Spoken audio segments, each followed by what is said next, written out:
bien, me revoilà pour une nouvelle recette et une nouvelle vidéo. Et cette fois-ci, on va faire ensemble des petits entremets au thé matcha. Alors, je vais vous parler un petit peu de ce fameux thé matcha, qui est une poudre verte qui nous provient du Japon et qui a un goût particulier. Soit on l'aime, soit on l'aime pas. Moi, je l'aime personnellement. Après, les goûts, les couleurs, ça ne se discute pas.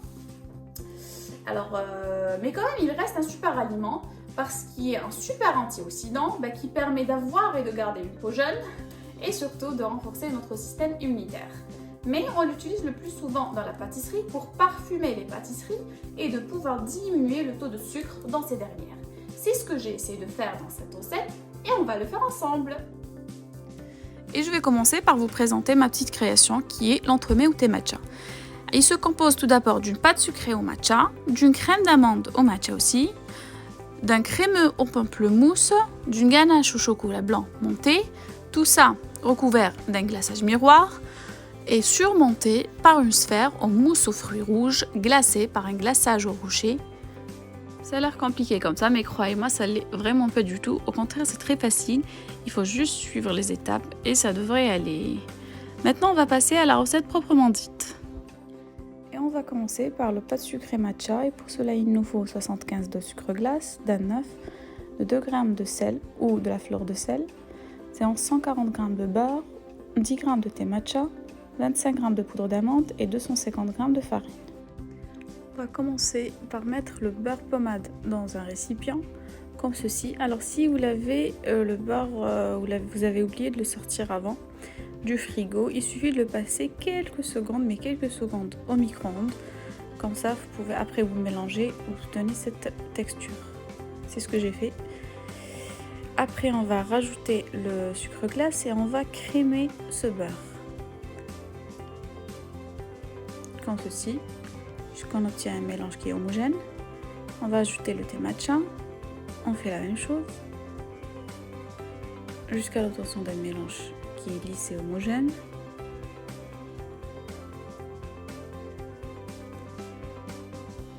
Ça m'a l'air pas mal. Maintenant, on ajoute l'œuf et on mélange.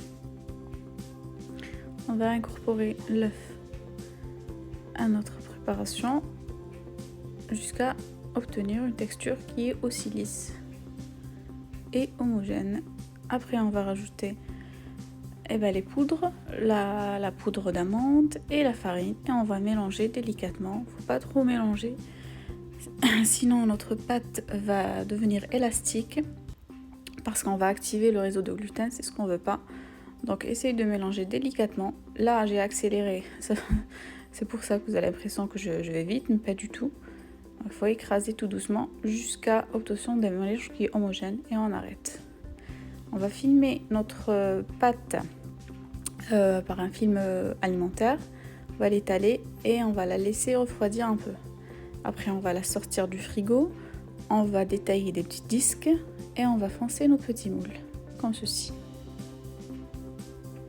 Alors, à l'aide d'une fourchette, on va piquer la base des petites tartelettes et on va cuire à 180 degrés pendant à peu près 12 minutes à blanc, comme ça, sans garniture. Entre temps, on va préparer notre crème d'amande au thé matcha et pour cela, il nous faut 60 g de beurre, 40 g de sucre, 60 g d'œuf, 6 g de thé matcha, 60 g de poudre d'amande, 6 g de maïzena et une pincée de fleur de sel. On va commencer par travailler notre beurre qui est mou là, en beurre pommade. On va travailler comme ça à la maryse. Ensuite, on va ajouter le sucre et on va crémer ce beurre avec le sucre. On ajoute le thé matcha et on remélange comme ceci.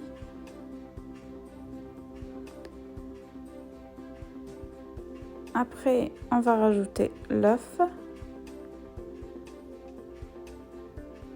Et on va remélanger jusqu'à l'incorporation complète de l'œuf dans notre mélange. On va rajouter la poudre d'amande et la pincée de fleur de sel. Alors pourquoi la fleur de sel et pas le sel? Tout simplement parce que j'aime beaucoup le petit croquant que ça donne après de sel. Sachant que le sel déjà c'est un exhausteur de goût et avec la fleur de sel ça marche encore mieux. On va pocher notre crème sortir nos petites tartelettes qui me sont maintenant cuites à blanc. On va commencer par régulariser nos bords de tartelettes avec un petit passoire comme ceci pour faire plus joli tout simplement. Et on va garnir nos fonds de tartelettes avec la crème d'amande au thé matcha. On va régulariser tout ça et cuire à la même température pendant 10 minutes. Après cuisson, voilà ce que ça donne. Et maintenant, on va passer au crème pamplemousse et pour cela, il nous faut 70 g d'œufs, 20 g de sucre, 70 g de jus de pamplemousse, le zeste d'un demi-pamplemousse, 3 g de gélatine avec 18 g d'eau pour la réhydrater et de 100 g de beurre. On va commencer par mélanger le sucre et les œufs sans forcément les blanchir. Après, on ajoute le zeste du demi-pamplemousse et on rajoute le jus de pamplemousse. On va cuire tout cela comme une crème anglaise jusqu'à ce qu'elle nappe la maryse en faisant attention à ne pas dépasser les 82 degrés Celsius, tout simplement parce que l'œuf va cuire et on aura une belle omelette. On n'arrête pas de remuer pour avoir une cuisson homogène. Voilà notre crème qui a pris, elle nappe la maryse. On va rajouter maintenant la gélatine réhydratée jusqu'à dissolution de cette dernière. Après, on va débarrasser dans un récipient et on va rajouter le beurre en petits morceaux et on va la mixer à l'aide d'un mixeur plongeant ou d'un pied.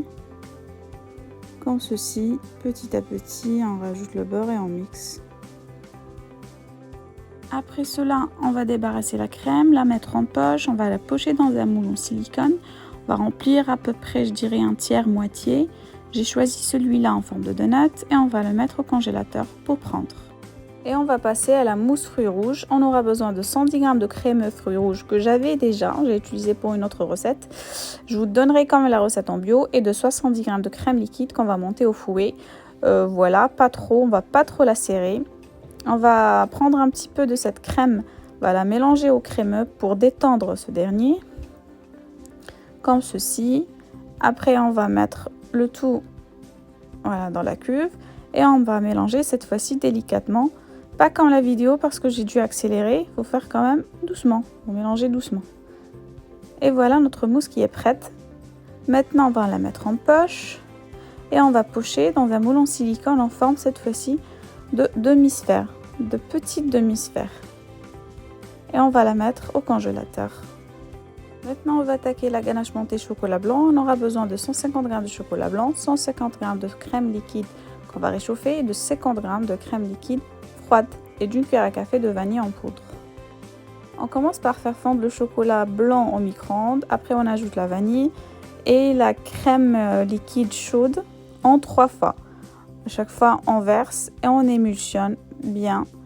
1, 2 et la troisième fois aussi jusqu'à obtenir un mélange qui est bien homogène, bien lisse. Après, on va rajouter les 50 g de crème liquide froide. On va filmer au contact cette ganache et on va la réserver au frais, au réfrigérateur cette fois-ci, pour pouvoir la monter après. Voilà notre crémeux qui a pris. On va le débarrasser. Voilà, on va filmer et le réserver au congélateur. En même temps, on va sortir la mousse fruits rouges qui a maintenant pris du congèle et on va coller les deux demi-sphères entre elles pour avoir une belle sphère comme ceci. On va chauffer un petit peu avec notre doigt et on colle et on les remet dans le congèle. Voilà notre ganache chocolat blanc maintenant qui a bien refroidi, on va pouvoir la monter comme ceci, pas trop serré, et on procède au montage. On va commencer par pocher cette dernière dans le même moule. Après, on tapote un peu, on met notre crémeux pamplemousse, on rajoute un peu de ganache chocolat blanc et on va régulariser tout ça en faisant attention à laisser le petit trou. Et on va remettre tout ça au congélateur, je dirais 3 heures parce que c'est des petits entremets.